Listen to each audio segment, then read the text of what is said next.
Eyes up here, Sam. Sunday, race day. I'm wearing my lucky NASA shorts. It's misting a little bit. It's not like a full-on rain, but it's gotten harder and better. Got the GoPro ready to go. I'm gonna just try to stay warm. So once again, the goal this morning is to do this in under 2 hours, which puts me about a 9 mile a minute pace. That would be very achievable if I haven't just been training on flat ground. And this route is basically one giant uphill, one giant downhill. So I have a lot going against me right now.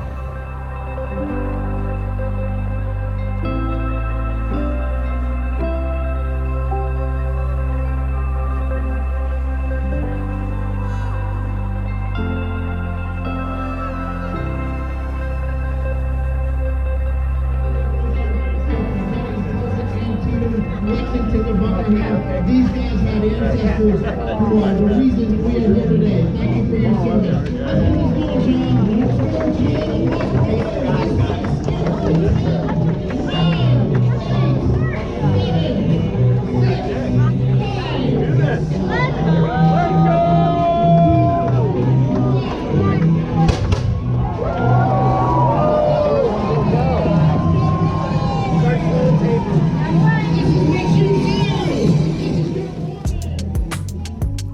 So the beginning of this race was fantastic.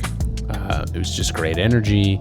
You know, I like how in these kind of, I guess, longer distance races, the pacing is more consistent. So you're not fighting, you know, to get ahead. People aren't fighting to get ahead of you.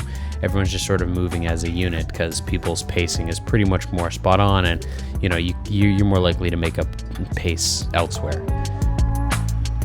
Now, again, I was trying to run a sub 2 hour, so you can see the women up front of me in the green who are holding the flags. Those are women. They're part of the pace here team. So, you know, one of them was holding a 2 hour, and one of them was holding a 4 hour for the full and half marathon. So, in order for me to finish in under 2 hours, I have to make sure I'm ahead of her, because she's gonna run exactly at the pace that she finishes at 2 hours. So that I've just, you know, kept visual of where she's gonna be. Right now she was ahead, but I wasn't trying to push anything because, again, I knew these hills were coming up, and I was just trying to get my pace and get into the swing of it. So they're on the right now, and this is where I actually go ahead and pass them. This is where the group opens up a little bit across Bridge Street, and yeah, it felt great. Overall, the course was super awesome because it was, as you'll see, it was a nice tour of Manchester. So here we are up at Rimmon Rock, which was cool because I don't think I've ever actually stood at the base of it on foot looking up. You realize, you know, how giant of a cliff face it is. I had mad respect for the guy. It's super shaky, but directly in front of me, who is pushing his 7-year-old daughter. I don't know, maybe 5-year-old daughter, but she was old and big.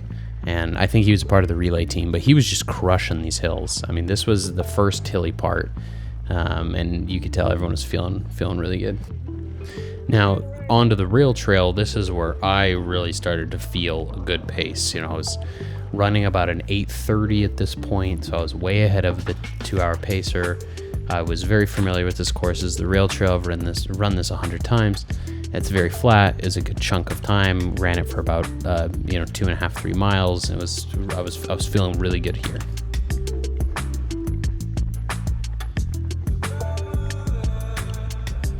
These two, I assume, brothers who were right ahead of me, these became my new pacers. They were running the mile, the 26, whatever, but they were running at a nice clip. I assume they were trying to keep between about 8:30 and 9, so I just tried to keep up with them. Again, on the tour of Manchester, they had us run around Delta Dental, which was kind of cool. You can see the guy on the right trying to film. I don't know.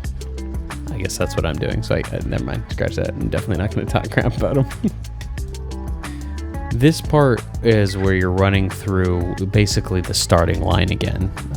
You're running back through it, and it's where all the relay is. It's where all the people are. This is always so dangerous because, you know, when you run in front of people, it's just, you run faster. I don't know what to tell you. That's just the reality of it. And so you kind of end up blowing yourself out. I didn't do too bad, but I knew that I was probably going to be, kind of screwing up my pacing in this section, and I did a little bit. So coming out, I'm still following those brothers, keeping up pacing with them. But let's stop the music here because this is where basically all the uphills begin.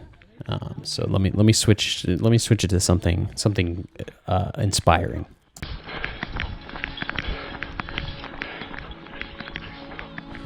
This is where I started to really feel it.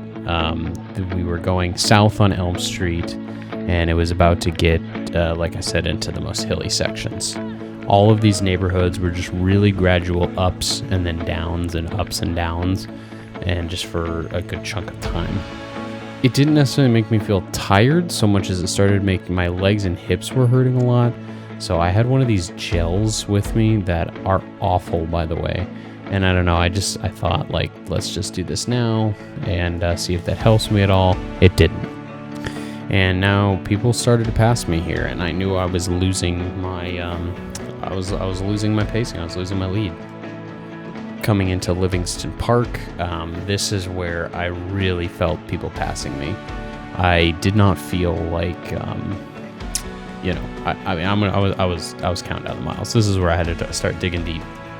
And as we come out of Livingston, going up these neighborhoods, you can see the pacing team is now inching ahead of me. So this is bad. This is bad news for me. We were approaching the 11-mile mark. This was the beginning of the biggest hill before the downhill that would bring us into the finish. I knew that in order for me to pass the pace or even keep up with the 2-hour pacing, I was going to have to just be miserable. But the 2-hour pacer actually, she asked me if I was trying to stay with her, and then she was, trying to coach me a little bit. We're ahead by about 50 seconds. All right. So, cool. You're doing good. Perfect. Yeah, I think. Oh, I know. The last mile is downhill. Yeah. So we just gotta get over. Are you familiar with the area? A little bit. There's like one more pretty big hill. Yeah, the last And then it's that last mile. Yeah. Okay. Yep. That's Cool. That's the one. Pretty good. What's your name? Keller. Heller. All right, Heller. What's your name? It's Erica. Erica. Nice to meet you, Erica. Nice to meet you too. All right, guys. This is it. We're still ahead by a minute. Beautiful. So you're doing very good. Awesome. I have to finish in 2, but you don't. Okay, you got it. You can do it. Thank you. Yep. So honestly, our conversation just sort of passed the time for that last mile, and then it was just Hammer Town.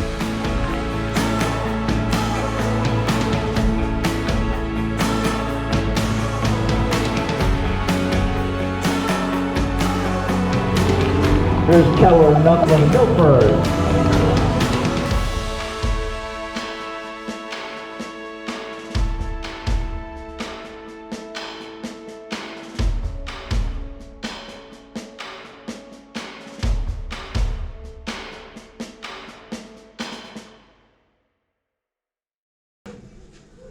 How's it going? Did you run? I did, yeah. How was it? It was good. Wet and miserable. It's not bad when you run, but when you stop and you Yeah. cool down, it's cold. Do the half? Yeah. Good for you. Thanks. Oh, yeah. But we're not feeling it. Yeah, I saw Wayne was out doing the relay. Yeah. I used to do that last leg, which was awful because it was 5 miles at mile like 21. Oh, yeah. And I'm just starting, and I was Yeah. feeling terrible passing people because I'm just starting. And Well, the most miserable part of that race was the walk back to the Y to get my stuff, to my warm clothes. I was freezing cold, but now I feel better and now I can film. My goal was to get under 2 hours, a 2-hour 13.1, and I came with 1:59.15 by the absolute skin of my teeth. My hips hurt, my knees are stiff, but overall I feel good. My energy wasn't as low as I thought I was. My legs were just more sore than I thought they'd be. Anyways, now I'm gonna walk over to Shasky and get my free beer that I paid for when my racing dues and go home and lay on the floor in my underwear and slip slowly into madness.